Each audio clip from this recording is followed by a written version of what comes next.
बच्चों, आप सबसे प्रश्न है, मौलिक कर्तव्य क्या है या मौलिक कर्तव्य हमारे संविधान में कब से है। बहुत सारे लोग सोचने लग जाते हैं कि मौलिक कर्तव्य है क्या, कब मिला हुआ है। मूल संविधान की बात मैंने किया था। मूल संविधान में हमें मौलिक कर्तव्य नहीं मिले थे। हम बहुत अधिकारों के लिए हल्ला मचाते हैं, मुझे अधिकार चाहिए, मुझे ये चाहिए, मुझे वो चाहिए, ऐसा कहते रहते हैं ना। तो भाई हमारी शासन व्यवस्था चलाने के लिए अधिकार के साथ कर्तव्य करने की भी तो आवश्यकता होगी।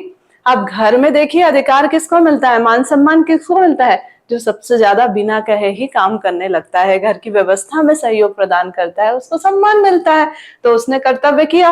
ऐसे ही हमें भारत के संविधान में अधिकार दिए हैं तो हमें कर्तव्य करने की तो आवश्यकता होगी। उसी के लिए जो है संविधान संशोधन किया गया था, और संविधान संशोधन करके 1976 में हमको 10 मौलिक कर्तव्य दिए गए।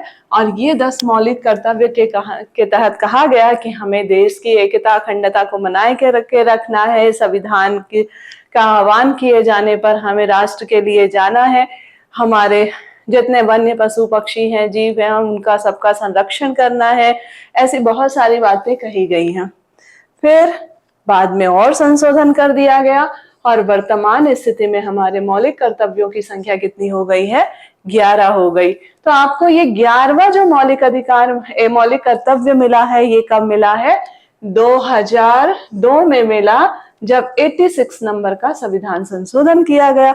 और इसकी आवश्यकता क्यों पड़ी, शिक्षा का मौलिक अधिकार मिला है ना, तो उसी के तहत कहा गया है 11वां जो आपका मौलिक कर्तव्य कहता है कि अभिभावक जो होंगे वो बच्चों को शिक्षा उपलब्ध कराने की व्यवस्था करेंगे। ठीक है, तो ये हमारा मौलिक कर्तव्य है।